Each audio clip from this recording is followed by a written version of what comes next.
Assalamualaikum warahmatullahi wabarakatuh.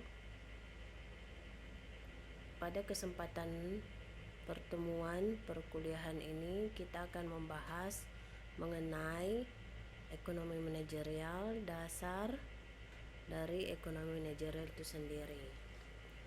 Kita mulai dengan mendefinisikannya.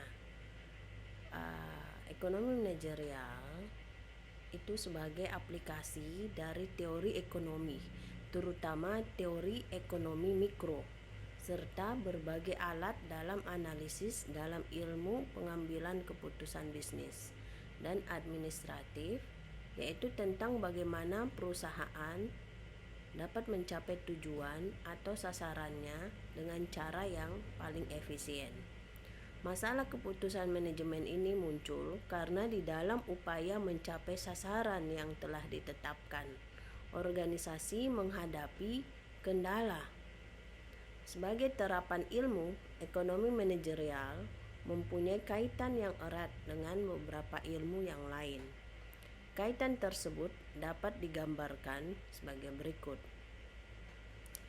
Teori ekonomi dalam pengambilan keputusan akan memberikan landasan teori untuk melakukan peramalan serta penjelasan perilaku ekonomi dengan menggunakan model-model.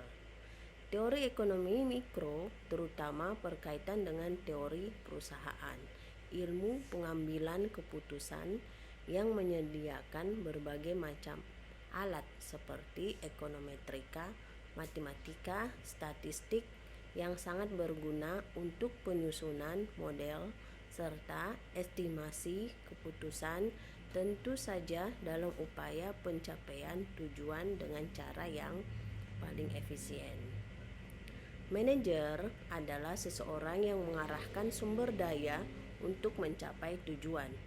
Adapun fungsi manajer adalah pertama, tanggung jawab langsung, termasuk mereka yang delegasi tugas dalam sebuah organisasi seperti sebuah perusahaan, keluarga, atau klub. Kedua, memberi masukan untuk digunakan dalam produksi barang dan jasa seperti output perusahaan, makanan untuk orang miskin atau tempat penampungan gelandangan, atau tiga, bertugas membuat keputusan lain seperti produk, harga, atau kualitas.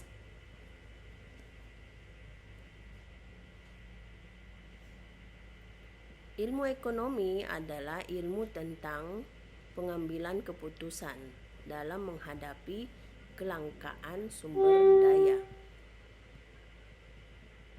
Menurut McConnell tahun 1993, ekonomi manajerial adalah alat analisis yang sangat berguna bagi manajemen, terutama bagi manajer dalam pengambilan keputusan bisnis. Sesuai dengan namanya, ekonomi manajerial merupakan hibrid dari ilmu ekonomi dan ilmu manajemen. Ilmu ekonomi adalah studi tentang perilaku manusia dalam memproduksi, mendistribusi, dan mengkonsumsi barang dan jasa, sedangkan sumber daya yang tersedia untuk mewujudkannya. Sedangkan menurut Kate tahun 2000, ilmu manajemen dapat diartikan sebagai ilmu dan seni tentang bagaimana mengorganisasikan dan mengalokasikan sumber daya manusia, sumber daya perusahaan yang terbatas untuk mencapai tujuan yang diinginkan. Dengan demikian, ekonomi manajerial adalah aplikasi dari analisis ekonomi dalam membuat keputusan bisnis agar sumber daya perusahaan yang terbatas dialokasikan pada penggunaannya yang paling baik. Ilmu ekonomi manajerial adalah studi tentang bagaimana pengolahan sumber daya yang langka dengan cara paling efisien sedemikian rupa sehingga tujuan manajerial dapat tercapai. Ruang lingkup manajerial dengan ilmu lainnya sebagai terapan ilmu. Ekonomi manajerial mempunyai kaitan yang erat dengan beberapa ilmu yang lain. yaitu antara lain pertama, teori ekonomi. Dalam pengambilan keputusan akan memberikan landasan teori untuk melakukan peramalan serta penjelasan perilaku ekonomi dengan menggunakan model-model. Teori ekonomi mikro terutama berkaitan dengan teori perusahaan. Yang kedua, ilmu pengambilan keputusan. Ilmu pengambilan keputusan terdiri dari perangkat matematika, ekonomi, dan ekonometrika untuk membentuk dan mengestimasi model keputusan yang ditujukan untuk menentukan perilaku optimum perusahaan, yaitu mencapai tujuannya dengan cara yang paling efisien. Matematika ekonomi digunakan untuk memformulasikan atau menggambarkan dalam bentuk persamaan model ekonomi yang dipostulatkan dalam teori ekonomi.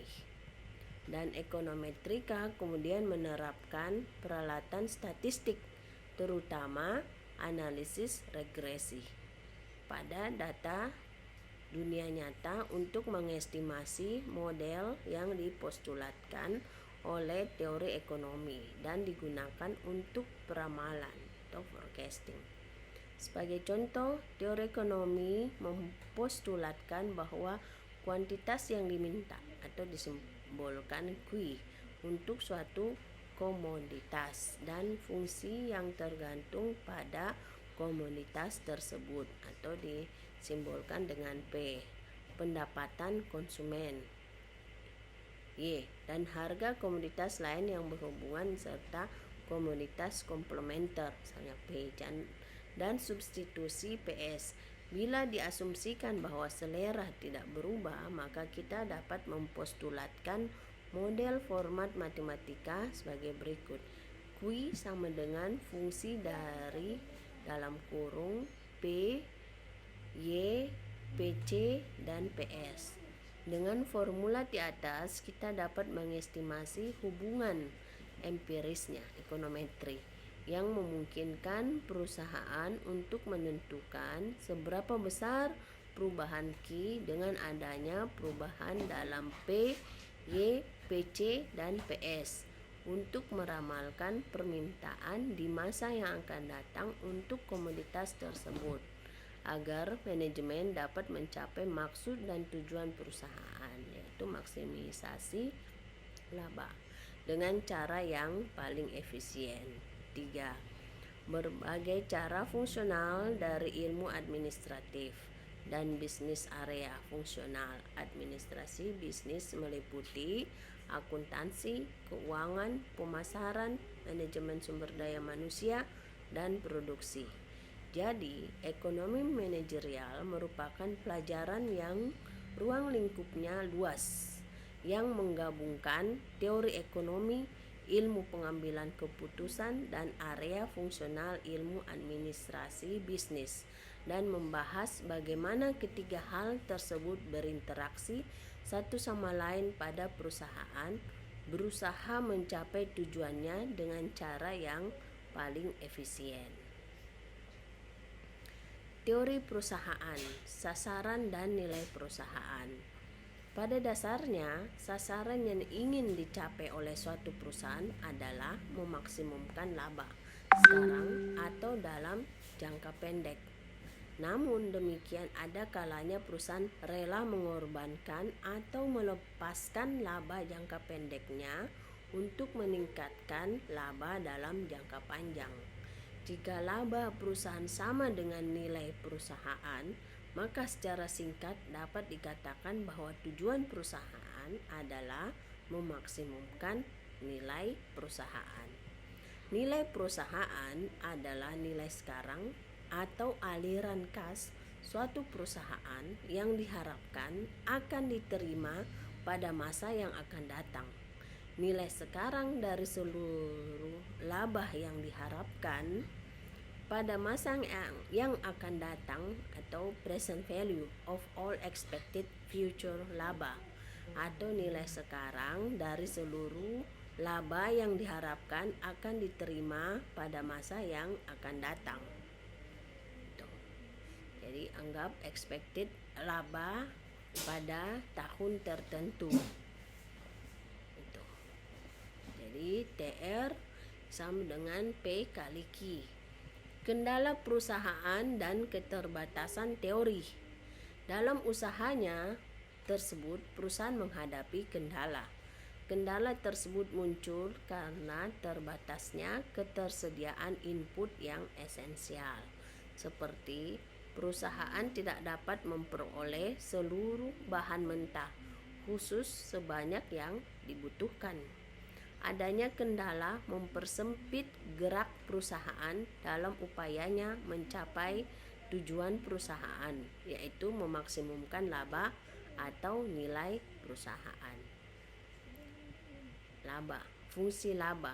Apa itu laba? Laba adalah suatu perusahaan memberikan sinyal penting bagi perusahaan mengenai realokasi sumber daya dalam masyarakat, di mana hal tersebut mencerminkan perubahan kemampuan konsumen dan permintaan dalam suatu waktu. Bisnis profit, penerimaan dikurangi dengan biaya eksplisit. Biaya eksplisit yaitu biaya yang benar-benar dikeluarkan untuk membeli atau menggaji input yang digunakan dalam proses produksi. Laba ekonomi berarti penerimaan dikurangi dengan biaya eksplisit maupun biaya implisit. Biaya implisit adalah nilai input yang dimiliki dan digunakan oleh perusahaan dalam proses produksi. Gaji yang dapat diperoleh oleh pemilik atau pengusaha yang dapat diperoleh dari orang atau pihak lain yang setara. Pendapatan atau return yang dapat diperoleh dari investasi modalnya, menyewakan tanahnya, atau pendapatan dari input yang lain. Laba ekonomi ini penting agar keputusan investasinya benar. Teori tentang laba. Jadi ada banyak teori tentang laba, antara lain risk bearing theory of profit. Laba ekonomi dibutuhkan oleh perusahaan untuk masuk dan bertahan di beberapa bidang yang memiliki risiko di atas rata-rata. Fractional theory of profit. Jadi laba timbul sebagai akibat dari gesekan atau gangguan dari keseimbangan jangka panjang. Monopoly theory of profit. Beberapa perusahaan dengan kekuatan monopoli dapat membatasi output dan mengenakan harga yang tinggi dibandingkan dengan harga pada pasar persaingan. Innovation theory of profit. Laba ekonomi adalah imbalan karena pengenalan dari inovasi yang berhasil. Managerial efficiency theory of profit. Bila rata-rata perusahaan cenderung hanya memperoleh hasil normal dari investasi jangka panjang, perusahaan yang lebih efisien dari rata-rata perusahaan tersebut akan memperoleh laba ekonomi. Adapun proses yang terkait dengan semua pengambilan keputusan manajerial, yaitu pertama, menetapkan tujuan perusahaan atau organisasi. Yang kedua, mendefinisikan masalah yang dihadapi untuk mencapai tujuan tersebut. Yang ketiga, mengidentifikasi berbagai solusi-solusi. Yang keempat, memilih solusi terbaik dari berbagai solusi yang tersedia. Yang kelima, mengimplementasikan keputusan tersebut. Jadi contoh kasusnya antara lain yaitu Amcot yang kehilangan 3,5 juta USD. Jadi manajer dipecat. Jadi ilustrasinya ya seperti ini. Dan itu pada hari Selasa perusahaan software Amcot di akhir tahun telah membukukan kerugian operasional sebesar USD 3,5 juta. Kabarnya USD 1,7 juta dari kerugian yang berasal dari divisi bahasa asing. Dengan suku bunga jangka pendek sebesar 7%, Amcot memutuskan untuk menggunakan USD 20 juta atas pendapatan yang didapat untuk membeli saham dalam jangka 3 tahun pada Magic Word, sebuah paket software yang mengubah generik software pengolah data prosesor yang menyimpan teks berbahasa Prancis ke dalam bahasa Inggris. Penjualan pada tahun pertama dari software tersebut, Magic Word, adalah sebesar USD 7 juta. Akan tetapi setelah penjualan dihentikan atau tertunda atas pelanggaran hak cipta yang dituntut atau yang diajukan oleh pihak asing, Amcor mengalami kerugian dan harus membayar denda sebesar USD 1,7 juta. Orang dalam mengatakan pelanggaran atas hak cipta berkaitan dengan komponen yang sangat kecil dari perusahaan Magic Word. Rapp adalah seorang manajer Amcor yang telah dipecat atas kejadian di atas sebagaimana dikutip. Aku hanyalah sebagai kambing hitam untuk pengacara di Amcor yang tidak mengerjakan tugas sebelum memberi hak cipta untuk Magic Word. Saya memperkirakan penjualan tahun USD 7 juta per tahun selama 3 tahun. Menurut saya, perkiraan penjualan akan mencapai target tersebut. Apakah Anda tahu mengapa Rapp dipecat? Jadi perusahaan manufaktur contoh. Sebagai seorang marketing manager di salah satu perusahaan pembuat model mobil terbesar di dunia, Anda bertanggung jawab kampanye iklan untuk kendaraan sport terbaru yang hemat energi.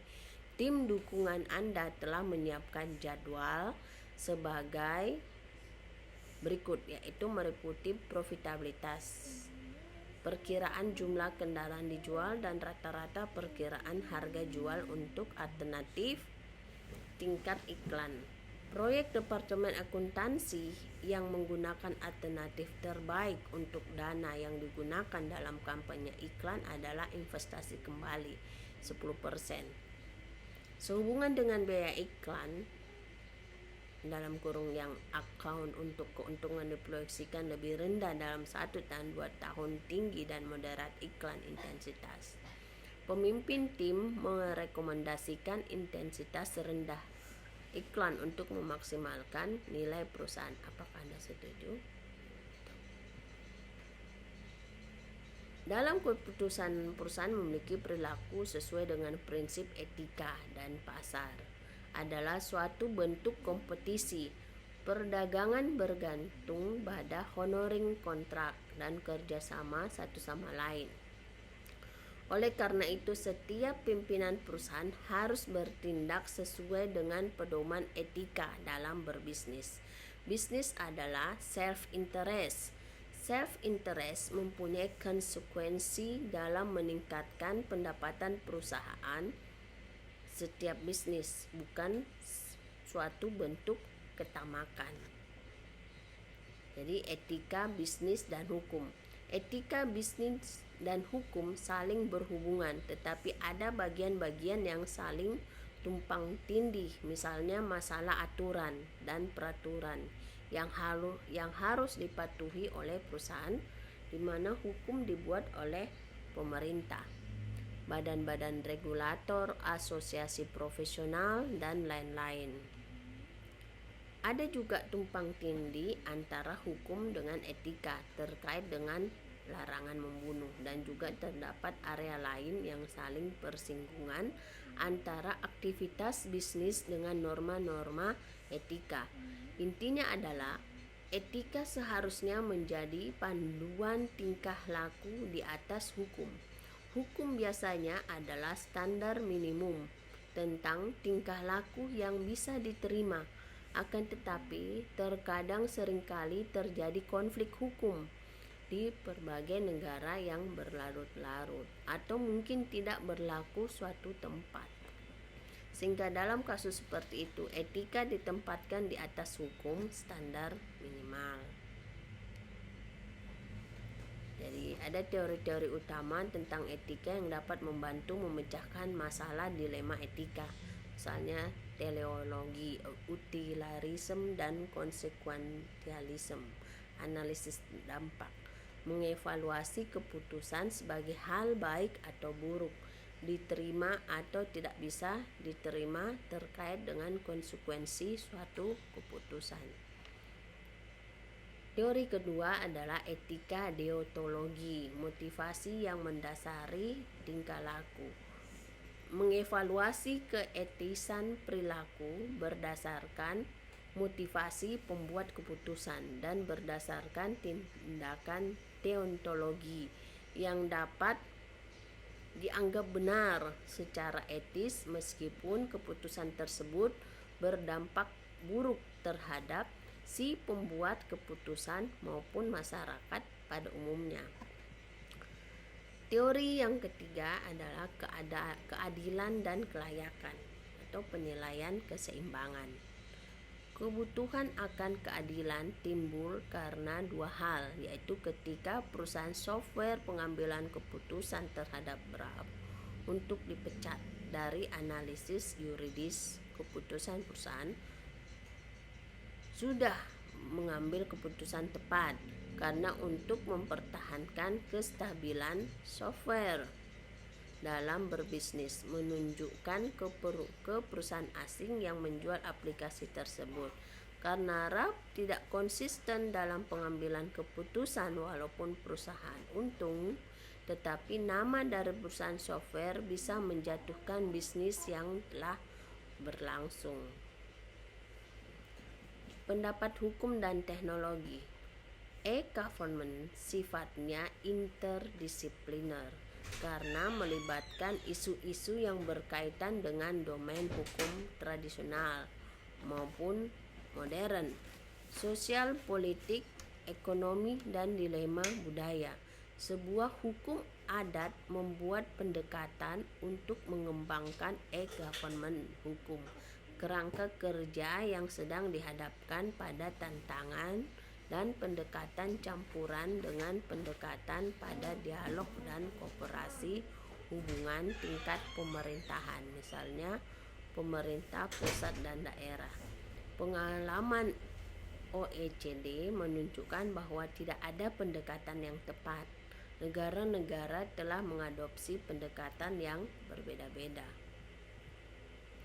Nah, itu antara lain contoh kasus pada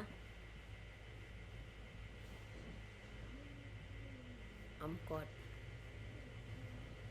Jadi kesimpulannya, ekonomi manajerial merupakan penerapan teori ekonomi, terutama teori ekonomi mikro dan ilmu pengambilan keputusan untuk dunia bisnis. Titik berat pembahasannya adalah teori perusahaan di mana diasumsikan tujuan perusahaan dalam jangka pendek adalah memaksimumkan laba. Namun demikian, orientasi pencapaian laba maksimum tersebut bergeser karena perusahaan menghadapi ketidakpastian dalam jangka panjang. Dalam jangka panjang, tujuan perusahaan adalah memaksimumkan nilai perusahaan. Memaksimumkan laba jangka pendek berbeda dengan memaksimumkan nilai perusahaan dalam jangka panjang. Itu cukup sekian untuk pembahasan mengenai wawasan dan pengetahuan mengenai ekonomi manajerial itu sendiri.